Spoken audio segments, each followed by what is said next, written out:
C'est parti.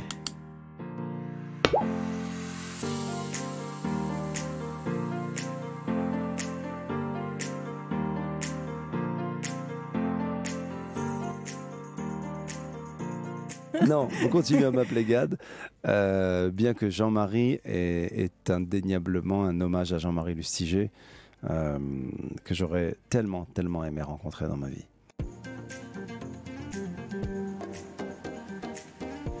Eh bien, non. La réponse d'abord, du baptême en tout cas, elle est dans le film.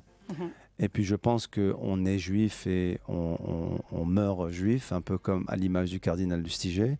Et si la question c'est de savoir est-ce que j'ai reçu le baptême, la réponse est dans le film.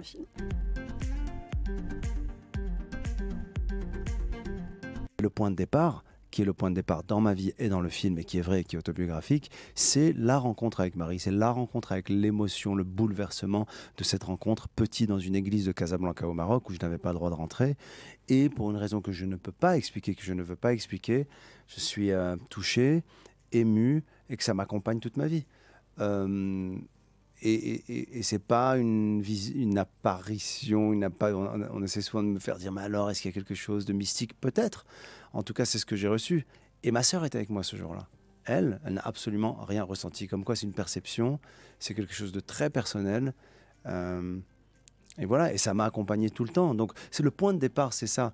C'est pas, ah tiens, le christianisme, ça a l'air intéressant, faites voir, qu'est-ce que vous proposez, il y a quoi au menu, il y a Marie, non, c'est pas ça, ça part de Marie.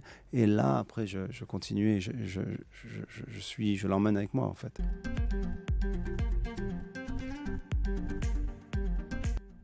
Ben, c'est pas... D'abord non, moi je dirais non pour plusieurs raisons.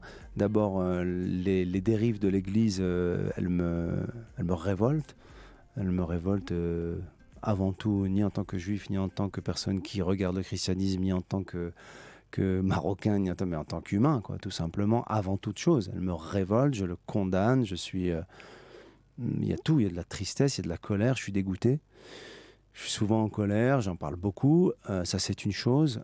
Mais l'histoire de mon film, elle va aussi volontairement vers des catholiques qui portent une lumière qu'il faut entendre aussi dans leur pratique, dans leur vision du catholicisme de l'Église. Donc c'est eux que je montre.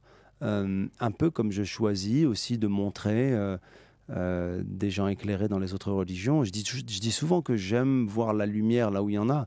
Chez les imams que je connais autour de moi, je vais vers la lumière. Et dès que c'est obscur, eh ben, je me sauve, je me barre. Et pareil pour l'Église, et pareil pour le judaïsme.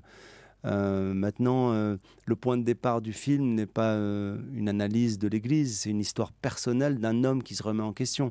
Ça, c'est important de replacer les choses dans leur contexte. J'ai pas fait un film sur l'Église, ou alors sur je sais pas moi, sur la hiérarchie sacerdotale, et tout à coup, on dit, mais enfin, vous dépeignez l'Église, ou alors un film sur le Vatican, on ne comprend pas, vous ne mentionnez pas les dérives de l'Église. Ça n'est ni ma responsabilité, bien que ça me mette hors de moi et que je les condamne, ni mon envie, parce que j'ai envie de parler du message de base, j'ai envie de parler du livre, j'ai envie de parler de Marie, j'ai envie de parler aussi de la fraternité entre les Juifs et les chrétiens. Elle existe. Et on est dans un pays qui prône le vivre ensemble, mais qui ne veut pas parler de religion. Et alors qu'elle est totalement présente dans les communautés, dans la société. Je suis attaché à la laïcité, par exemple, mais en même temps, moi, j'ai envie qu'on laisse place à la spiritualité, à la foi, et à comment on veut manifester, célébrer, montrer notre foi. Alors après, c'est la responsabilité des catholiques aussi, que je taquine avec beaucoup d'affection, sur le fait d'assumer ou pas leur foi.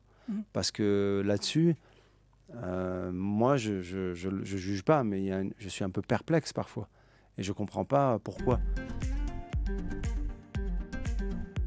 Pourquoi les catholiques en France ont du mal avec l'acceptation de...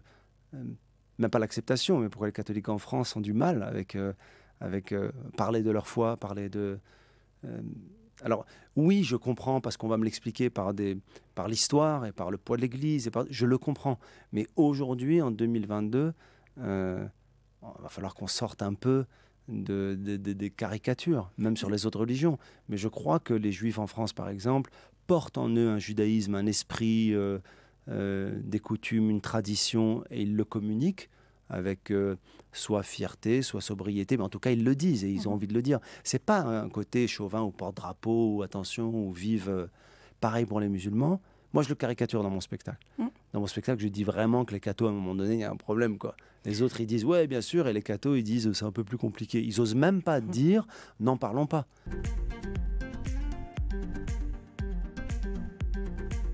Oh, c'est joli. Bah déjà, il faut dire, et ça à mon avis, chaque année, vous devez avoir même des émissions spéciales sur Noël qui est devenu plus une tradition que...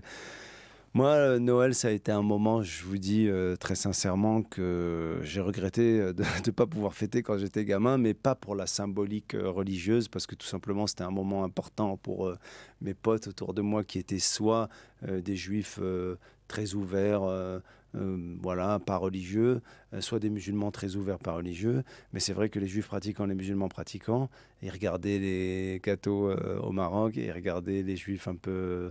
on va dire, libéraux, entre guillemets, et on disait, ah, pourquoi on n'a pas le sapin, pourquoi... Ça a toujours été la nostalgie de ces moments où il n'y avait pas Noël, comme beaucoup de mes potes en France qui sont musulmans et juifs, et qui font un sapin, et qui font... mais cette année, on va dire que j'ai des amis, ça va être peut-être différent, parce qu'il va y avoir, je pense, un Noël de fraternité cette année, et ça, j'adore faire ça.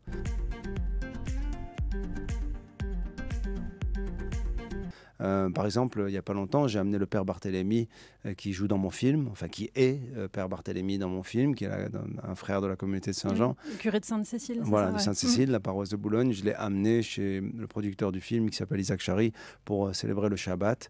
Et donc, on a célébré le Shabbat avec le père Barthélemy, on a fait les prières juives et il a béni aussi le repas. Et je trouve que ça, c'est des moments importants, c'est des moments de fraternité réels. C'est pas le vivre ensemble institutionnalisé, politisé, bénétonisé. L'œcuménisme, c'est pas que je n'y crois pas, mais j'ai envie qu'on se connaisse, quoi. Alors, ce qui est très surprenant, c'est que bien souvent, les deux communautés, même quand ils vivent des moments de dialogue, ils n'en parlent pas beaucoup. On ne le sait pas. Parce que parfois, il y a des chrétiens que je connais ou des juifs que je connais qui disent, tu te rends compte, tel rabbin a été parlé avec tel prêtre. Je dis, mais ça existe, ouais. Et en fait, les communautés n'entendent pas parler parce que c'est tabou. Et en fait, comme c'est tabou, ben, on n'ose pas. Et comme on n'ose pas, ça reste tabou. C'est un peu comme le fait de ne pas assumer la religion en France. Après, ce n'est pas un plaidoyer pour la conversion. Alors, j'observe, moi, chaque jour, quand on fait des projections dans les salles, que ça libère la parole. Les gens, quand ils s'adressent à moi après une projection, ils ont des questions, mais la première chose qu'ils disent et qu'ils font, c'est un témoignage personnel. Mais vous ne pouvez pas savoir. Là, il y a quelques jours, j'ai fait une projection à la fin du film, au festival de Sarlat. Il y a une dame qui se lève et qui dit « Je suis musulmane ».